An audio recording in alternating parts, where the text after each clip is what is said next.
Thank you. It's nice to be back. Last time I was here was talking about pelicans. And so I probably won't talk a lot about pelicans today, if that's okay. But I grew up in this area. I grew up in Logan County, but my family is all from Mercer County. If you go to Burntwood Cemetery, you'll see about 8 Shiveleys there. And that's my great-great-great-grandpa, my great-great-great-great-grandpa.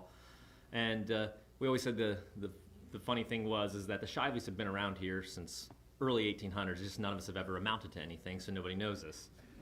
So I'm trying to keep that pattern continuing, and so I look at birds.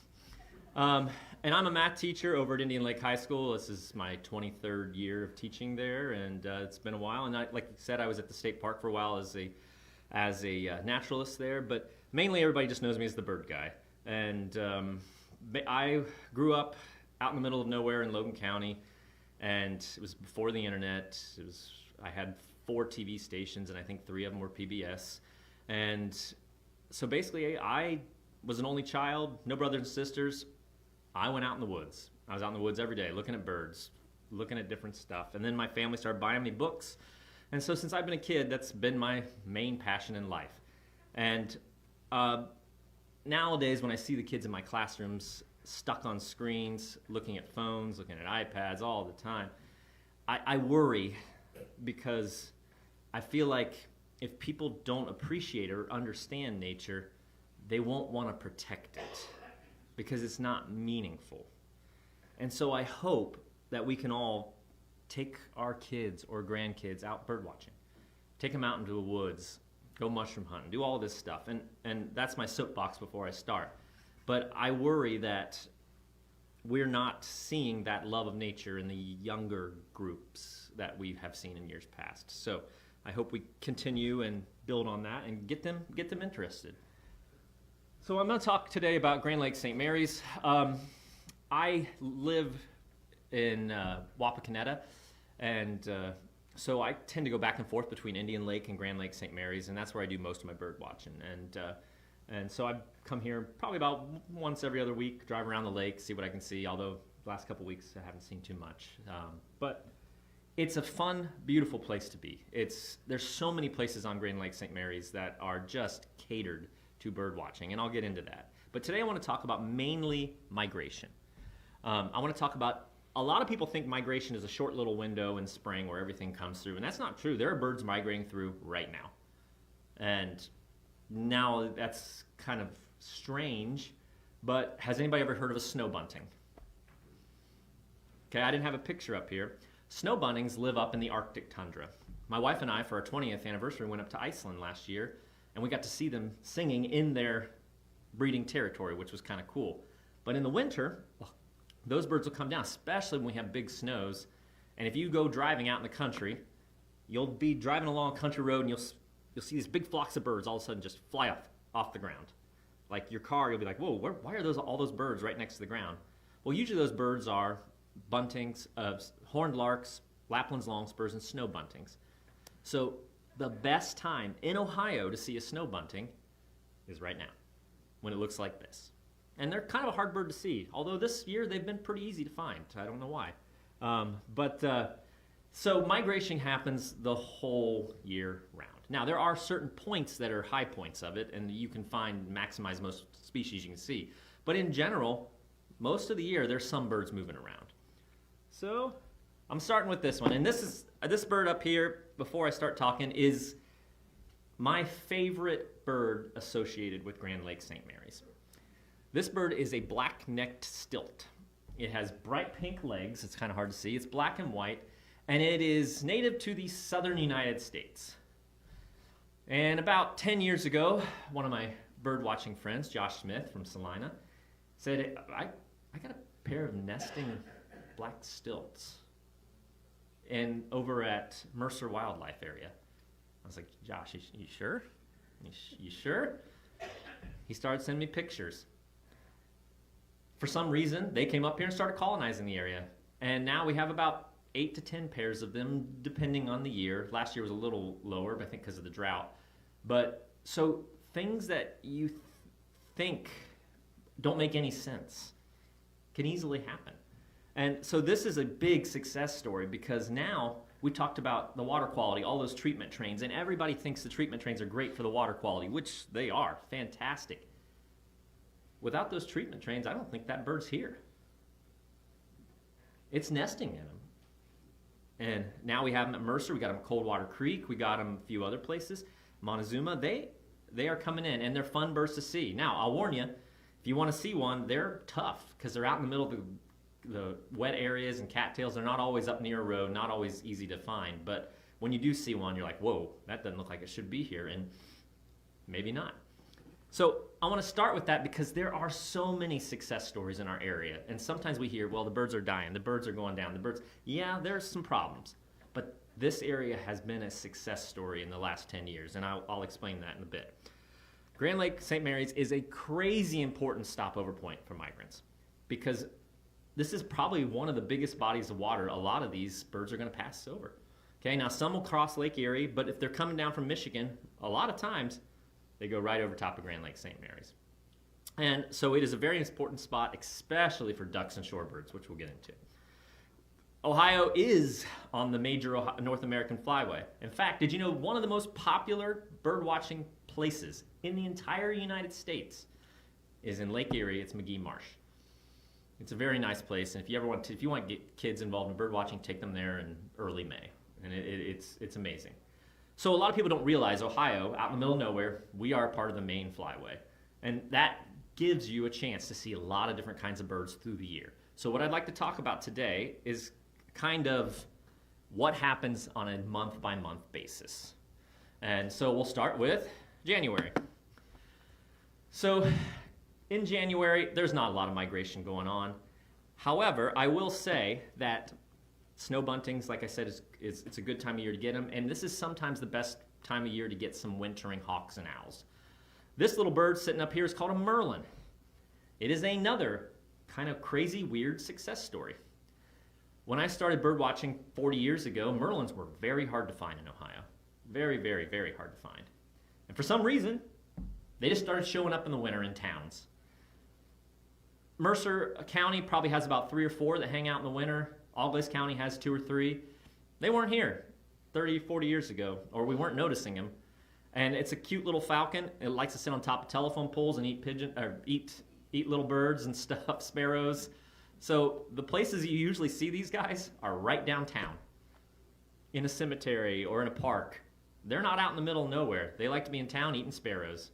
And it's funny because they weren't here. Now there's another little falcon called a kestrel, which they've been here for years and years and years, but these guys have just kind of started showing up. And these are like the big brothers, the kestrels. They're a little bigger, a little more powerful. And if a bird sees them, they're scared as can be. These things are monster bird killers. But yeah, if you start looking around, you might start noticing these guys up on the top of a telephone pole here or there chewing down on something.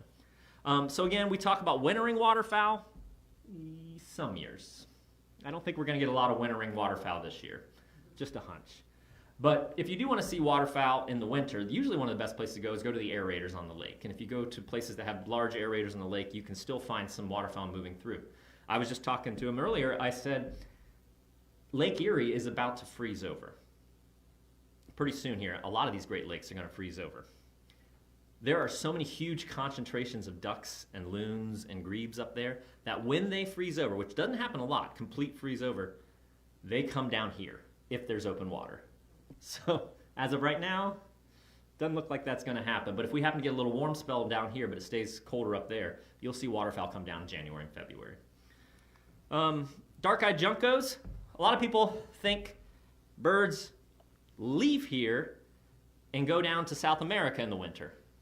Some birds leave Canada and come down here. We are their winter homes.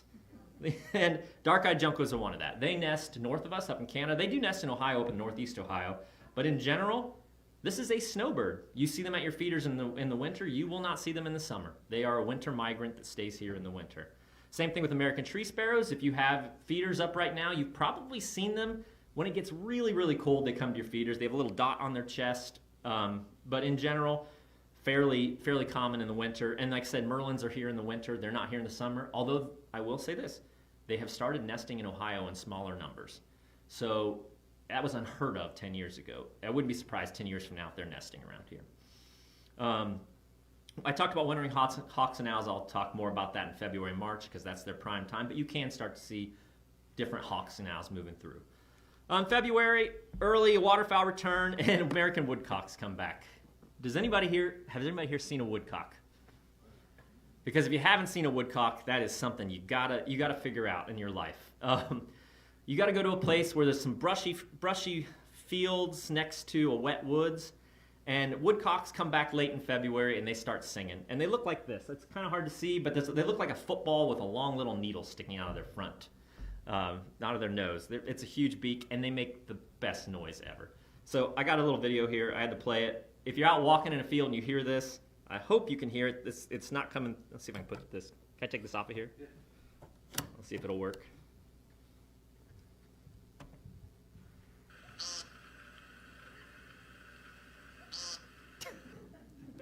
So, if you're out walking in late February, March, and you hear this weird noise, bang, you're like, somebody's pranking me here.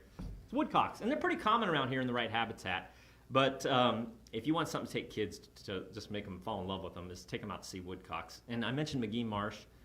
That's one of the best places in Ohio to see them if you happen to be up there. They'll walk across the road with their little babies. But yeah, we do have them around here. And in February, they're one of the first things that comes back and starts singing.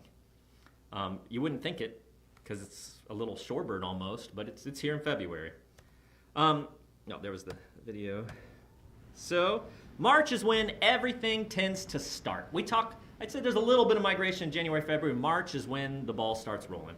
Have you guys ever noticed March? It seems like there's like a clicking date where red-winged blackbirds just start showing up and they're all over singing. Like there weren't any here a week ago, and then all of a sudden they're everywhere. That's high time for that. We get major waterfowl migration. This is if you want to go out and see your diving ducks. They're on the lake. Loons, grebes. You want to see redheads, canvasbacks. Go out in March.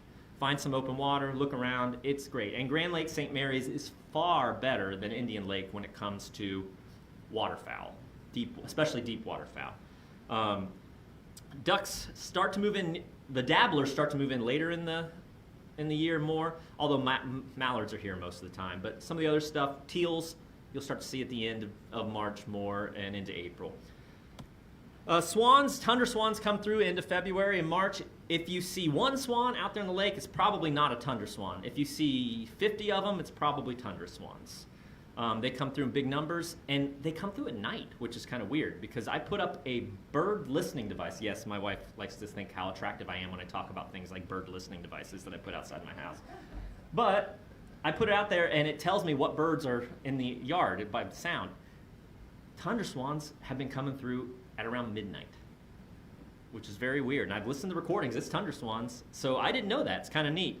So maybe that's why we don't see them a lot during the day, but if you're out during the day and hear the weird noise, look up. You might see your swans. Loons and grebes, they'll come through with the waterfowl. And pelicans. Now, pelicans have been seen at this lake every month of the year. But March is when they tend to come through in huge numbers. And even February if the lake is open early. But like I said, I talked about them a lot last year, so I'll hold back on that. Raptors start migrating through and back to territories in March. You can start seeing more and more of red tails starting to get ready to mate. You can see more kestrels are out more active. But a lot of these birds were here in the winter. They just start to get more active. And northern harriers is a winter hawk we have. They start to move back up north. Sandhill cranes is the biggest success story in my mind when it comes to birds because of these treatment trains. Sandhill cranes were gone from western Ohio as a breeding bird about 75 years ago. And about 15 years ago, they started coming back, and now they're coming back in big numbers. And you almost can't drive from probably the fish hatchery over to Salina on the south side without seeing a sandhill crane walking around if you hug the treatment train areas. And they are wonderful. They're a huge success story, and they're a great indicator that things are going great now. Really good. So I could talk. By the way, I have to watch myself or I'll keep talking forever. So wintering songbirds beginning to head back up north. Your juncos start to leave March, April, and we start to get the blackbirds in big numbers. Have you ever seen one of those huge blackbird flocks in the sky?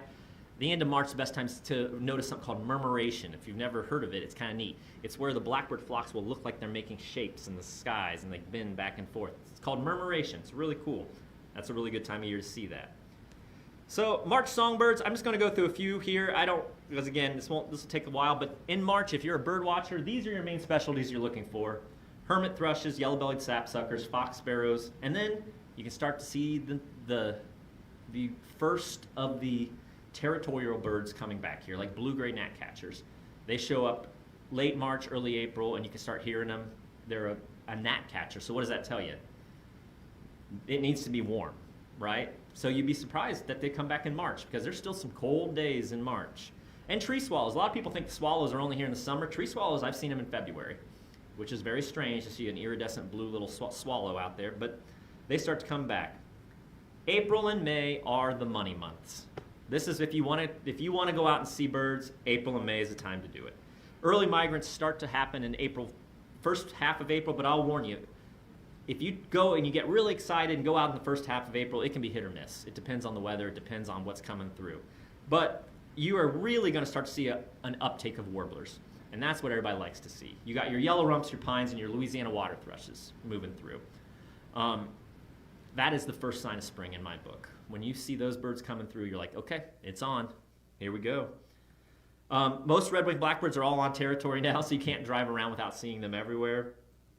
And a handful of shorebirds begin to show up, which is strange because, again, it's cold still for a lot of these birds, and eating insects isn't always easy.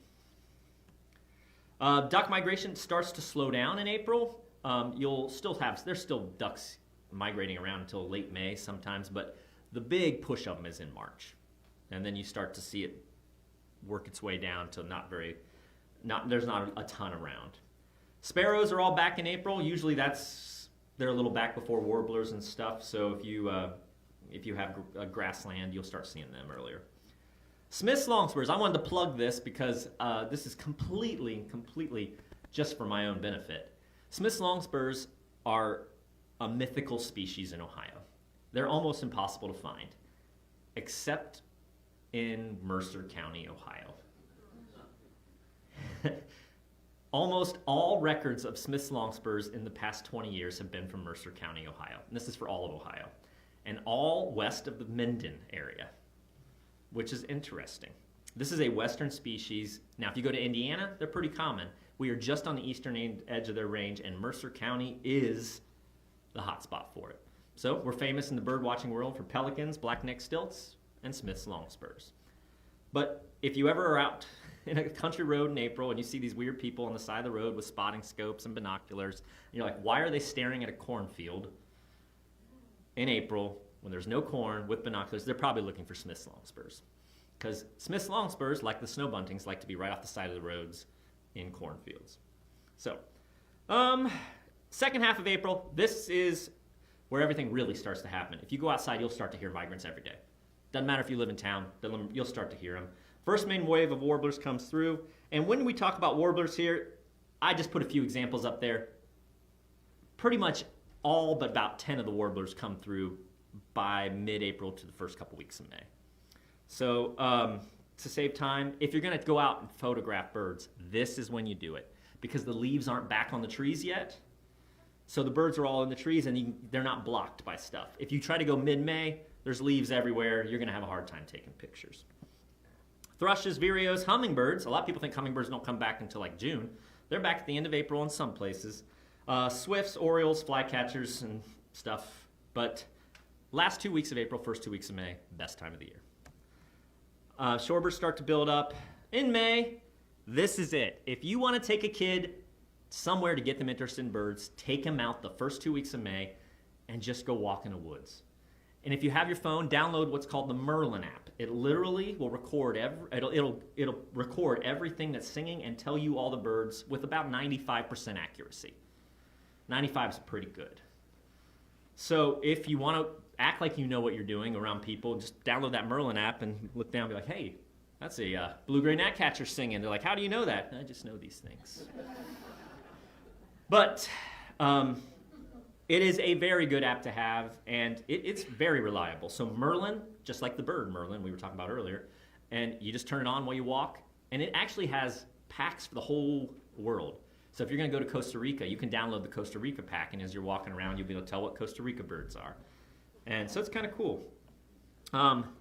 So this is prime shorebird season. May come through. Guys, shorebirds are what draws more bird watchers to Grand Lake St. Mary's than anything else, and that's the fish hatchery.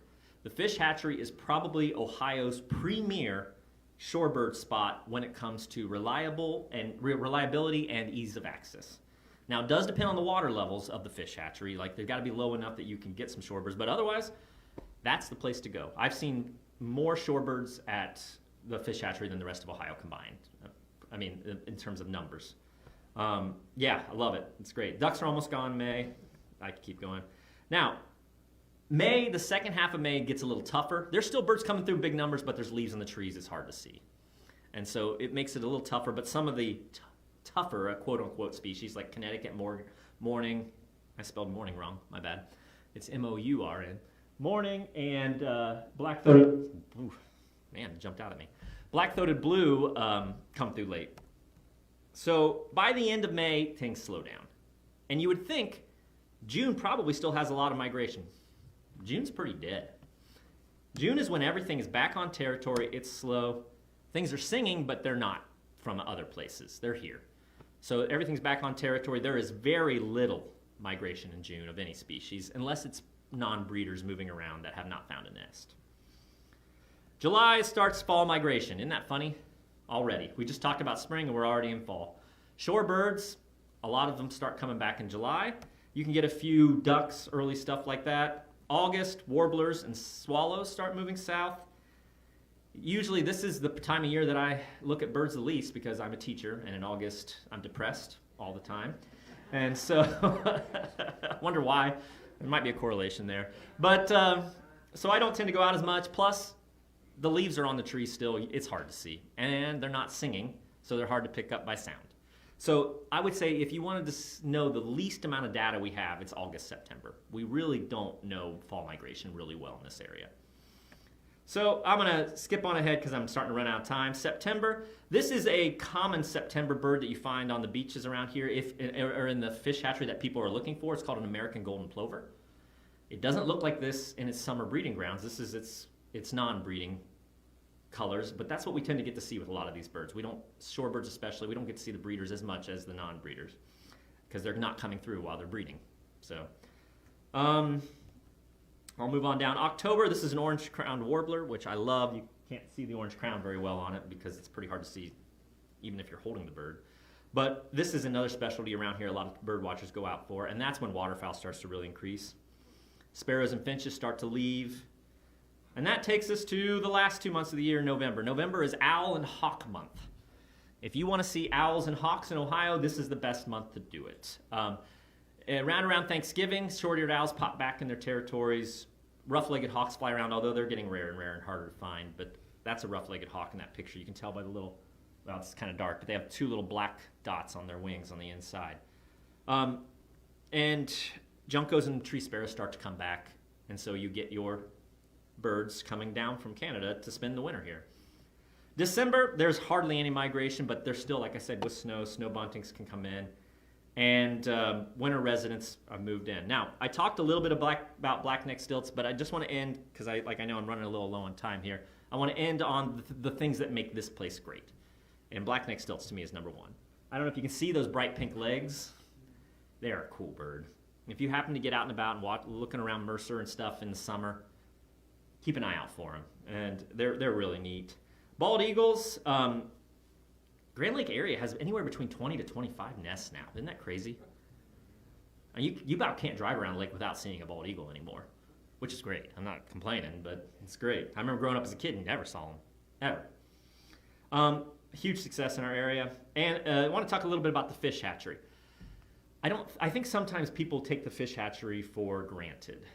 But when it comes to migration, it's probably the most reliable place to see several different birds, like western sandpiper and a few other sandpipers. Species-wise, it's probably the best place in Ohio to build up a really nice species list of different shorebirds you can see there. And the last one I want to focus on is kind of a mystery to me. Eurasian collar doves. Salina had the first colony in Ohio of Eurasian collared doves. They're from Europe, but they're all over the southern United States. If you go to Florida, you can't help but see them. But they started moving into Ohio, and they colonized Salina at the grain elevator. You know the big grain elevator down there on Market Street, I think it is? They nested all around there, and they were in everybody's yards around there for about a 5 or 6 year period. I could drive around and see 10 of them. I haven't seen one for 2 years, so I don't know where they went. Now, there are other places where you can still find them. Bluffton has a big colony. There's another colony on the north side of Lima. But this was the first place they were found, and I was just curious, has anybody seen one of these in the past year or two? Does anybody remember them when they were here before? I'm curious? No? The way you tell them is, see that black mark on the back of their neck? Keep an eye out for them, because we haven't seen one, like I said, for a few years. It's not a big deal because they're not a native species, but it would be nice to keep an eye on them, see what they're doing. Yeah. So overall, this is the bird everybody talks about now. And that's why I didn't spend a lot of time talking about them, because we talked about that last year. But pelicans are awesome here. I know some people don't like them, but in terms as a bird watcher, it just makes you happy to drive around the lake and see a flock of 50 pelicans flying over. It's a cool sight. It's awesome. And so I really appreciate what the lake has done. This is unheard of in ornithological history, having a place where pelicans just hang out in Ohio. Like, we're not talking about recent history. We're talking hundreds of years ago this didn't happen. This is strange. And they're starting to colonize the Great Lakes. And I talked about sandhill cranes already, so I'll skip that. There they are with their babies walking around. If you've ever seen them out near the treatment trains, they're pretty cool. Okay, I want to end with this for some questions. Top 5 places to go. Number 1, fish hatchery. Fish hatchery is the crown jewel of this area when it comes to shorebirds. It's amazing. And it's so great for photography because you can just sit up on the sides of those and take pictures of stuff and there's great ducks, great shorebirds. Highly recommend it. My second favorite is Mercer Wildlife Area. Like I said, I found some really rare birds at Mercer Wildlife Area. The access, you can't walk back there, but there's a platform you can get up and look at. It's phenomenal. It's great. And that's where you try to find the black-necked stilts if you're going to find them. Number 3, Windy Point. Windy Point lives up to its name. It's usually windy and hard to hear, but it's really great place to look for birds. In fact, if you want to find warblers, that's probably my number 1 spot around here to look for warblers. And there's a screech owl that lives in the parking lot, and if you just make a screech owl noise every once in a while, he'll yell back at you. It's kind of funny. Last one's the West Bank. The whole West Bank area is great, and that's where the pelicans tend to hang out a lot. If you go down the south side of the West Bank and look back through Coldwater Creek area, you can find them there. But it's just a great area near the spillway. Ducks, that's a great place to look for ducks once the lake thaws out. The last one is the treatment trains, and those I'm just scratching the surface with, because I am betting we have stuff there that's even rarer than we think. Like maybe we have black rails, which haven't nested in Ohio for years. Yellow rails, which haven't nested in Ohio for years. I wouldn't be surprised if some of these treatment trains are going to start bringing those species in. The problem is they sing at night, so unless you're out there at the right time, they're kind of hard to find. And they're about that big, and they spend all their time in the cattails. So if you happen to be around at night and you hear something weird, well, sorry, move on. Email me. So here's my email. And people always ask me, well, I don't want to email you questions about birds. I get questions about birds about 100 times a day. So I love it. It's fun. If you have a picture and you want to know anything about it, I don't know what this is, send it to me. It's not going to make me mad. Anytime, any place. That's what I'm here for. And that's my email through school, so it'll zip right through my phone. I'll get a quick notification of it. But I love questions and I love conversations about this stuff. Because like I said, if we want to appreciate nature, you got to get the young people involved, and you got to get people who have never really thought about this involved before. People who have never really looked at birds. They put up a bird feeder, they get hooked. And that's when my wife always laughs. She goes, she says there's this imaginary wheel that you spin when you get old, that you either take up knitting, or you take up watching soap operas, or you end up looking at birds. And I won the bird one early. So please email me if you have any questions. And on that, let me know. Do you have any questions now? Anything I can help you with? Yeah. That is an incredible question, and one that is hard to answer. So most people think hummingbirds leave right around Halloween. That is not necessarily true. So ruby-throated hummingbirds, which are the nesting species in Ohio, tend to leave by mid-October. However, the old adage was, well, you got to take your hummingbird feeders down or they won't go south. That's a complete lie. In fact, we started figuring out that there's another hummingbird that doesn't nest in Ohio called a rufous hummingbird. And they nest in the northwest part of the United States, but for some reason, a few migrants every year start coming through here. And people were forgetting to take their hummingbird feeders out, and then in December, they were seeing a hummingbird on it. And they're like, what? And we started finding out that, yeah, we get about 10 of these rufous hummingbirds every year in Ohio. So if you leave your feeders out, I would leave them out until it starts to freeze. And then at that point, if you don't have anything, it's gone. But if you want a ruby throat, have your hummingbird feeder out from mid-April to mid-October. If you want to try for one of the rarities, leave it up and see what happens. So, any other questions? Yeah. As much as we like birds, how do we keep geese out of our yards? Oh, I will refer to Dave Failer for that. He will tell you how. He's an expert on it. Well, I'd love to tell you there are tried and true methods to work, but they figure it out. You can put up owls, you can put up all kinds of stuff.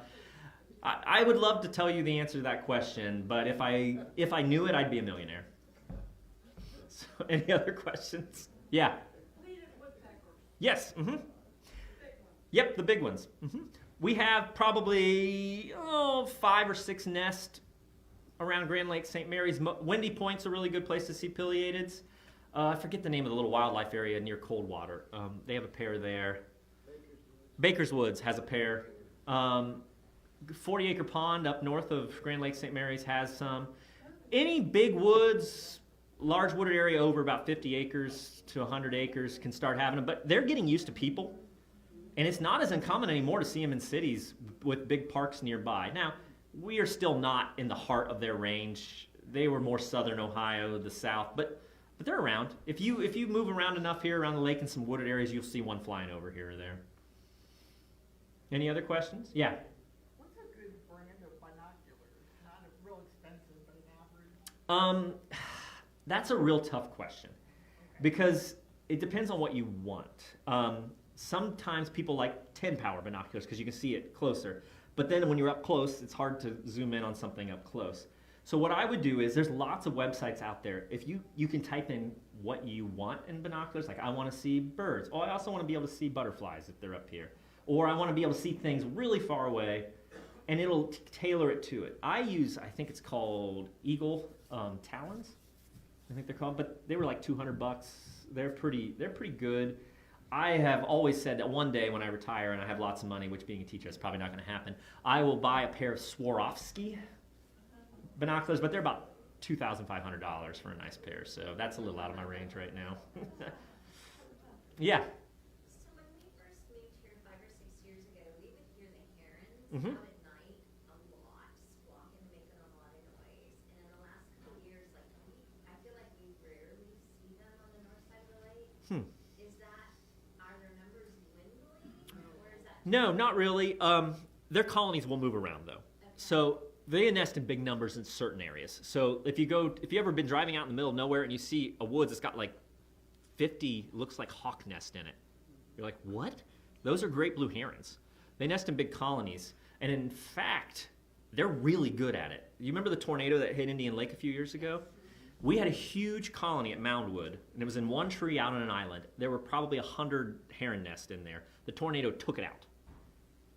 They moved to Moundwood on the north side of Moundwood, and now they're almost all back already. They've already built up their nests. So they're really good at colonizing other areas.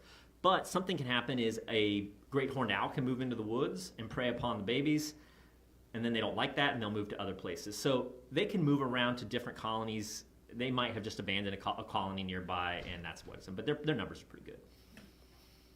Anything else? And again, you have my email. Email me anytime. I love talking about birds. Just do it when my wife's not around, or she will do this. That's what she says every time I start talking about them. So, but I do appreciate you having me again, and thank you.